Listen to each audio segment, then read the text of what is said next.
Sitting down with Collin Holder of the Parliament's Art Organization today. Thanks for being here, Collin. Yeah. Before we get into our conversation with him, we're going to thank this episode's sponsor. Through innovative development and construction services, Royal Square Development and Construction aims to positively impact the way people live and work. RSDC's team, with their diverse backgrounds and experience, offer a new quality of service through the lifetime of your project. They are a local team passionate about urban revitalization and helping others to do the same in their communities. Known for their projects in downtown York and the surrounding region, the company continues its work to restore and revitalize downtown structures while also growing rapidly beyond the city limits to serve clients' commercial construction needs.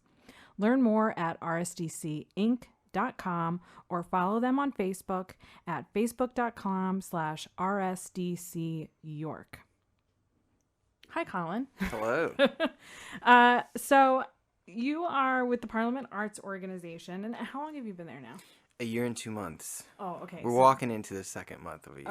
Okay, nice. You're not down to like the day in tracking. Nope. Not yet. I stopped that last December. Oh, okay.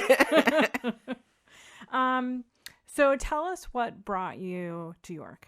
I was actually applying for jobs in New York. And when I was up there, a friend of mine saw a position and recommended that I apply for it.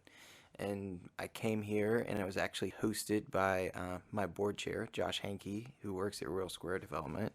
And he was really kind enough to let me stay here 5 days and kind of just explore the city. And I had the opportunity to ask people questions about what they thought about the arts. And what made me choose this position over another one that I was offered was the opportunities that are in this town and the people itching for just cultural shift. Okay. Where are you from originally? Macon, Georgia. Okay. And what were you doing like before this? Like career-wise, where were you? What was that like? So I kind of I've jumped all over the place. I'm very nonprofit focused. My first job, I was literally mopping floors and smiling at people that gave money to a museum. And from there, I started working for an organization called the Cherry Blossom Festival. And the Cherry Blossom Festival is one of the top 30 festivals in the Southeast. It's pretty large scale. So the Cherry Blossom Festival, or the Cherry Blossom capital of the world. Okay. There's over 350,000 Yoshino cherry trees in a little bitty town called Macon, Georgia. Okay. And we celebrate that for 10 days. Okay. 10 days. That's a long time. So I worked there, and I actually left there, and I started working for national nonprofits because I thought that I could do many, many things working for national nonprofits, and I realized that corporate structure and me and the ability to actually help people doing things in a corporate structured company it limits in what I can do. So I actually went back to the Cherry Blossom Festival, and they hired me to handle all the operations for the organization. So we got to do some new events. We brought a street party back that kind of dissipated, and we actually just replicated similar concept here in York with the King Street Jam. Okay. But yeah, I've been all over the place. Always nonprofit focused though. Okay. When you were looking for stuff in the New York area, what did you kind of have your mind on that you would jump into next? Foundations. Okay. To me, the next natural step, I've had a lot of great opportunities in my life to work for really cool people, and fortunately for me, the vast majority of the people I've worked with are older in experience.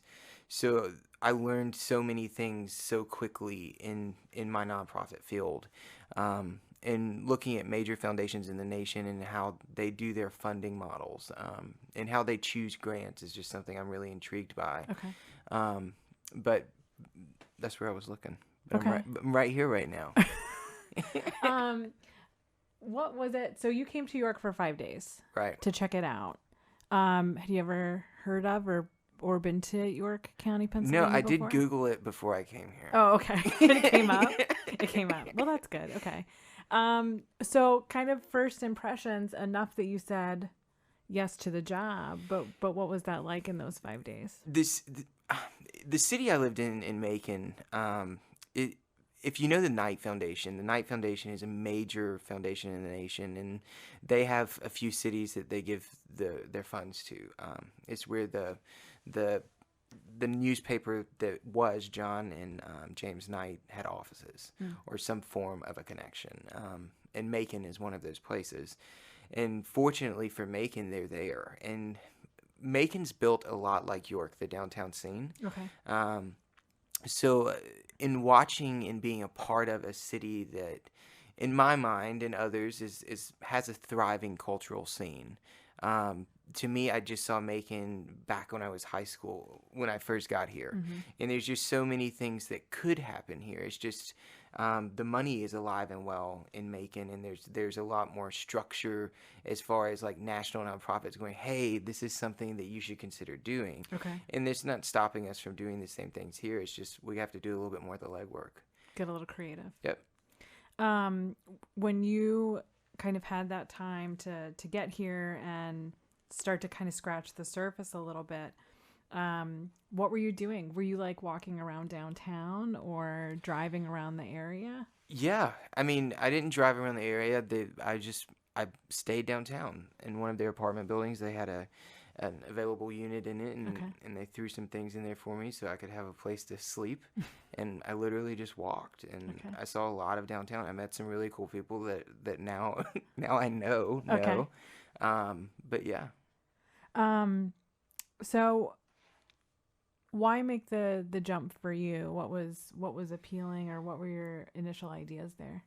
I think I was looking for something that I can actually change.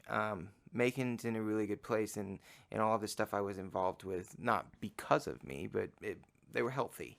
So I was comfortable leaving and felt like the next people could take some reins, and I wanted to go explore a different community. How does it kind of compare to, this is obviously Parliament, very art-centric, the festival and those types of things. What kind of has drawn you to the arts in particular, though? Creativity.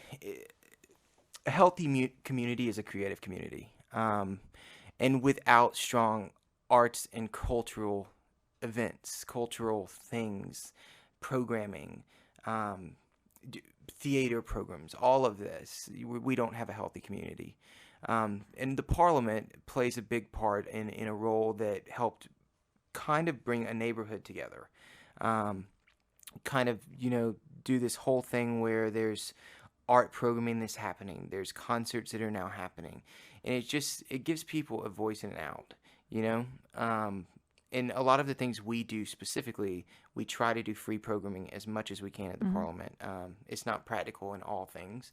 Like we just did a music festival, but affordability for us is very important. So that ticket price was $20 in advance, and that came with 16 bands. And we want to keep things like that. So a big thing we do is we try to ask members to support us and educate them on the things that we're doing to create that cultural scene. There's other arts organizations that are doing amazing things, but we're just trying to focus on an art form that's not highlighted as far as a local piece in big capacity, and that right now that's music. Okay. But we're bringing international artists, national artists. We have artist studio spaces that we're about to announce that are vacant. And what we're trying to do is get a grant for that right now to kind of subsidize some of those for artists so they can have a place to work. We've opened 2 new galleries on our street in the last 6 months, I think. I think it's been 6 months, but it could have been 8 months at this point. But yeah, it's arts need a dose of adrenaline here, and I think in working together with other nonprofits and collaborating more with some of the bigger players in town, and we're definitely trying to do that. But it helps create that healthy community, and a healthy community is a creative community. Yeah, sure. Just to acknowledge real quickly the yapping puppy in the background. We know that that's happening, but we'll move on. The dog's very excited about what you were talking about. Cool. So in the time that you've been at Parliament, what do you think you've learned about York art scene since you've been here? I think the artists here are more curious about what is the York art scene. That's the conversation I have with a lot of people, and even just artists in this community are they ask what exactly is the Parliament. So that's something internally we're working on our messaging to make sure that these guys know exactly what we're doing and what the programs that we have to offer to help artists. We're working on a mentorship program right now to kind of create a business series that's specific for artists. And we're kind of working behind the scenes right now to figure out what are the actual needs of artists so we can create that for them, and it's something that will actually not they won't only use, but it's beneficial for them. It's not a waste of their time. But I think the biggest question is what are the arts organizations doing for artists, and are there more programs we can facilitate to help artists? How does King Street Jam kind of fit into that? Like, where did that idea come from in terms of why would the Parliament kind of spearhead that? King Street Jam's kind of it was a dual part thing. First of all, we wanted to create a music festival in downtown York, a big one, and that's what we did. And as far as the local perspective, we put bands side by side with national touring acts, and just allowing that to happen and creating that atmosphere of just connectivity is important for us, and that's something we wanted to do. What are your thoughts on it since it's come and gone? Like, what did King Street Jam what it wanted you to had dreamed it would do? It was great. We saw over 3,500 people in the gates. We of course would love more people next year. Sure. We have room for growth, which is great. The footprint of the event is huge, so we can only have more things as time keeps going. We put a vast majority of the money that we raised right back into this community. So it was a good thing for York, and we're going to do it again. Okay.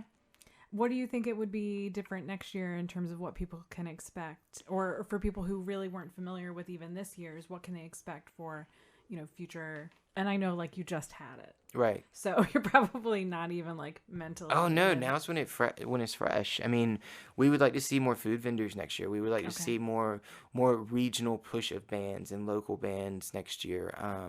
Maybe more different varieties of music on our lineup. The one thing that was really interesting about King Street Jam is where the ticket purchasers came from. We want more local support. We're doing this event for the local community, but ironically, more people came from outside than here. So that's something we've got to figure out of how we can connect that gap to the local community. Yeah. Okay. What new things are going on with the Parliament? So you just had this big event. Yeah. And you when you first came in mentioned busy summer. Right. So what does that look like? Well, the Parliament's growing. So when I first got here, it was just me, and we've now got an additional employee on staff. We've gone through one artist in residence. We're about to announce another one, and what that means is they have free studio space to work out of. We have one in Gallery 110 right now who's an artist in residence, and she has her own free studio space to work out of. And we're about to announce that we have 4 more, and we're trying to find a grant to subsidize those. But the whole thing is creating that arts and culture scene in the Royal Square District, and we're trying to do that in all of the events that we're doing. We have a free open mic that's all ages. Every Sunday we're doing this whole thing called the Sunday Bazaar in the Royal Square District, where we're trying to get art vendors to come out. This is free for them to participate. They just have to apply with us so we don't end up with too many, because it is a limited space. We do the open mics. We work with the cantina there to try to just create some culture on a Sunday. And it's been really successful for the galleries. Galleries are seeing sales over there on Sundays, which is a completely uncommon thing for them. We've been really successful in bringing additional people to the neighborhood from the new murals that were installed. And from doing that, we have a mural walk coming up on September 7th that the cantina and we are kind of putting on. And it's working together at a community level over there, getting all the local businesses in the Royal Square District on board of what we're doing. We try to work together as a neighborhood, and we all try to keep some form of consistency. It's actually a really cool thing. I've never worked in an environment where everyone wants to be a team player for one common good. There's usually a few people that, are always going to be those guys that are just the negative people. But over there, it's strong will, and people really, really want positive change. Yeah. I'm glad you brought up the murals. It's been really fascinating to see Royal Square, I think, become, in a sense, kind of this artist row for York. If you just even look at where Parliament is and what you're surrounded by with the new studio spaces, and then you can walk around there and look at the murals and see those. So even in the short time that you have been here, those things have come to be. What's it like for you to kind of look back on that time and see these things now? What transformation have you seen that you're excited about? The transformation I've seen that I'm most excited about is people coming into the Royal Square district, and it's people that don't live downtown. It is that has changed drastically, and I have nothing to do with it. I don't want to take credit for it, but truly, it's changed drastically over the past year. It's just people coming into York for the day. There's a cigar shop there. People drive from Baltimore all of the time, DC all of the time, to just come visit those guys, and they're popping in new shops that are over there. But yet it has become kind of this arts district. But the thing about things like murals and music, like that's what people travel for, and creating that destination, but an arts-based destination, is something the Royal Square district is keyed up to be.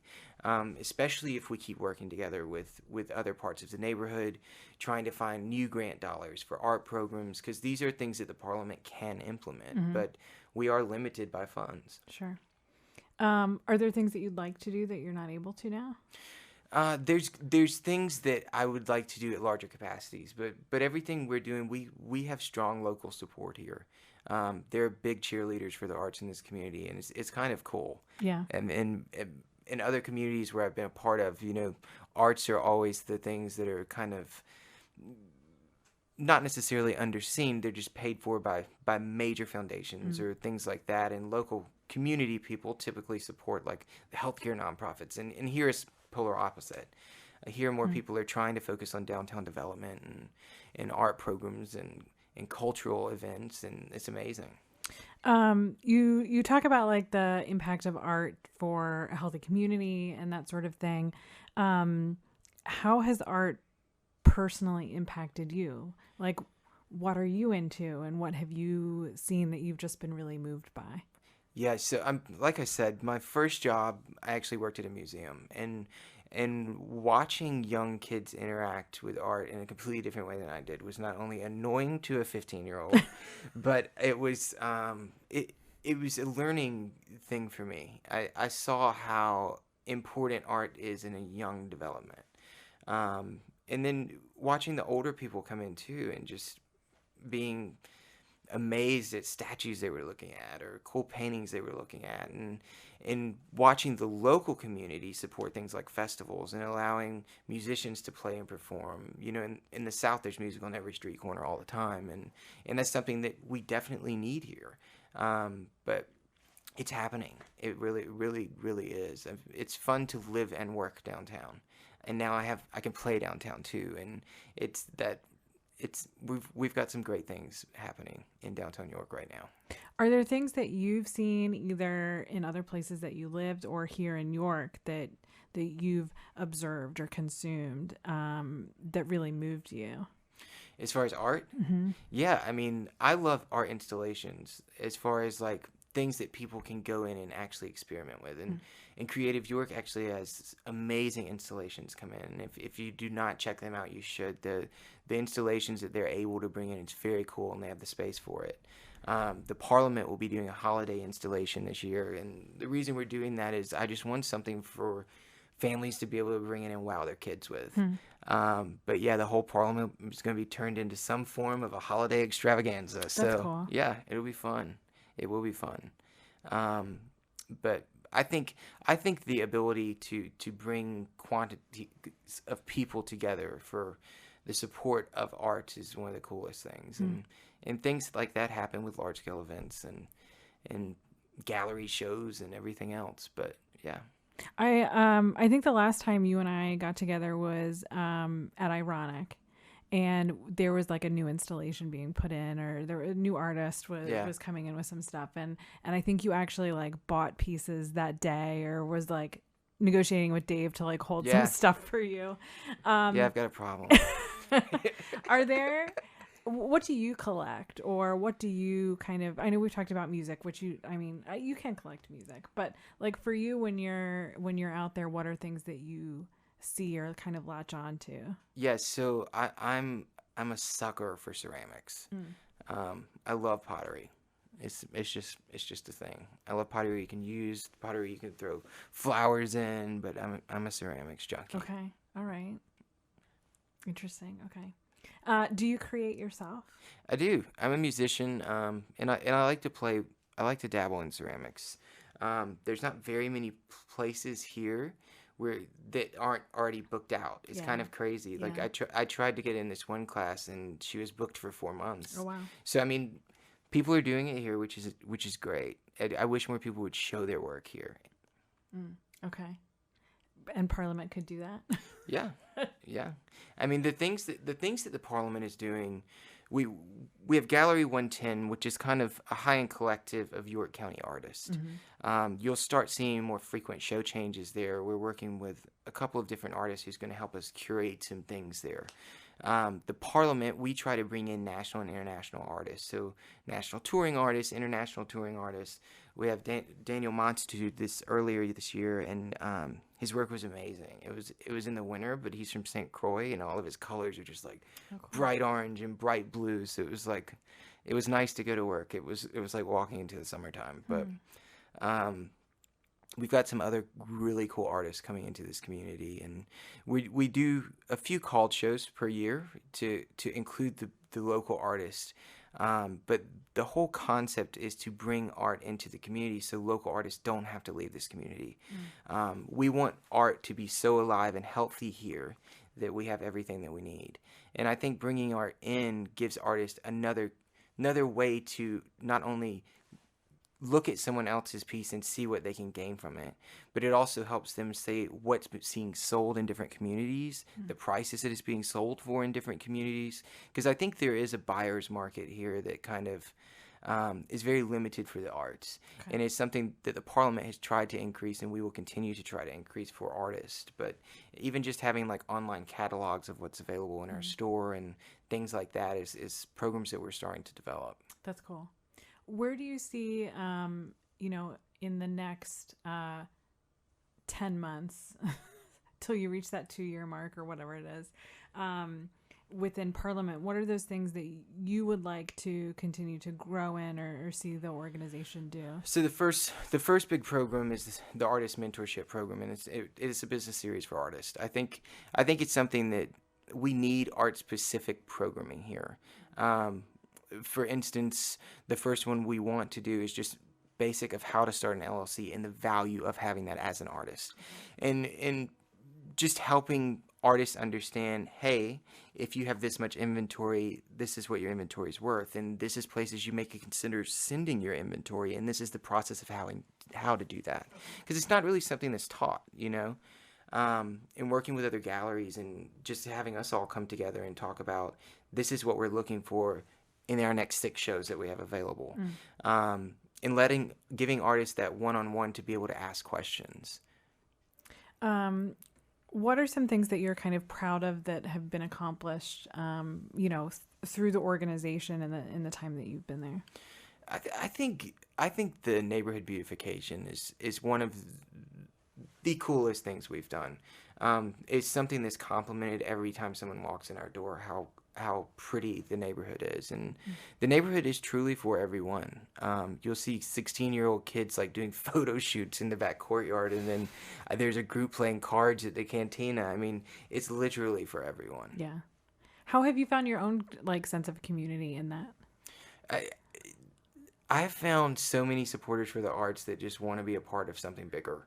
And they're all starting to flow into our organization and wanting to support us and volunteer with us and be sponsors of programming that we have or anything. I mean, it's really cool the amount of support that we're getting right now. What are things that you think are still needed when it comes to either supporting the arts in York or just York in general? We need 3 times everything. We need more people supporting the arts at any capacity. So I think what I tell people anytime they're wanting to volunteer with us, to also look at the other arts organizations that are available, because Creative York has education programs that we don't currently offer. And if you're interested in that, I'm sure they need help. There's other great arts organizations in town that I'm sure are looking for gallery sitters all the time. So there's something for you. And if you're interested in the arts, I would say go get involved, because we need help. And the only way to keep us alive is by helping us. Volunteering keeps our costs down, you know. It helps bring more people in that we wouldn't normally have. And just talking about it, being a cheerleader for something that you're really inspired by, or you just find, sharing things on Facebook, little bitty things, but all of those create more. Creates more purchasers, it creates more artists, it creates more. Yeah. What can people look for? You know, this is something that will air in several weeks, but maybe if looking toward, you know, kind of the end of the year, you mentioned the holiday installation that you're going to be doing at Parliament. Right. What are other things that people can kind of keep in mind that are going to be coming down the road? One thing we're doing, and as far as that business series, I keep hinting to, it's what I'm seeing is that artists here are struggling with having places to show their work. So one thing we will be doing this year, we've partnered with York Flea, and for Shop Small Saturday, we've typically had a holiday market, but this year we're going to change it up, and we're going to do it on Shop Small Saturday and give artists and artisans opportunities that do not have brick and mortar locations to make Shop Small Saturday an actual day for them. That's cool. And at the same time, we'll do things that are holiday focused to make families want to come, to incentivize them to come. Yeah. But we'll have like ornament creation for kids. We'll have like carolers there, Christmas trees outside, hopefully some food trucks. Yeah. But yeah, I mean, doing things like that, I think, is one of the most important things we can help facilitate. Yeah. I think that's really cool. You know, I've participated in Shop Small in previous years to get things for family members and ones that don't live in York County, but to be like, you know, this is from home. This is created by somebody who lives where I live, right. and it's a piece of York. So I think that's really cool that you kind of make that easy for people to find those things, because it is, you know, it can be hard to find those artists, right, and know who is local to be able to support them if they don't have a location to go to. So that's really cool. And I love the holidays, so we're talking about it in July, but it's totally fine. You have to plan ahead. Yeah. I'm really kind of curious too for you. You know, you've been in York. What is it about York that you think is anything that's striking to you? You know, you've been here not for a tremendous amount of time, but I think you've really kind of jumped in head first and not only gotten involved with what you're doing career wise, but, you know, in the community and you're out and getting to know people. Is York what you thought it was in those first 5 days when you were walking around, or has it surprised you? Yeah, York surprises me all the time. I keep finding I'm being a nonprofit focused person, and that's something I don't know how to get rid of, so I always will be. Yeah. I'm always looking for ways to get involved and ways to help, and figuring out, like, who's doing this? Is it something I should be doing? Is there someone doing it? You know? So I'm always searching for things and finding so many people who are so interested in their community. It's one of the coolest things about this town. Awesome. There's a lot of cheerleaders for downtown York now, and I have seen that grow in a year. I can't imagine what someone who's lived here 10 years have seen.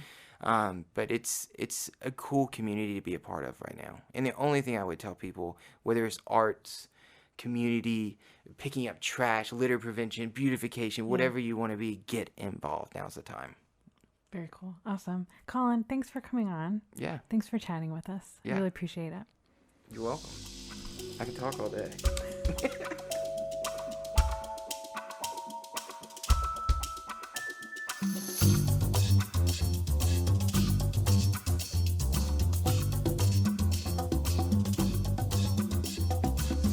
Thanks so much for listening. For more information on Our York Media and our Good News Initiative, you can visit ouryorkmedia.com. We appreciate your attention and give bonus points for those who subscribe. We'd like to thank today's sponsor, Royal Square Development and Construction. The Our York Media podcast is produced by Will Hanlon and Caleb Robertson. I'm Rebecca Hanlon. Thanks so much for listening.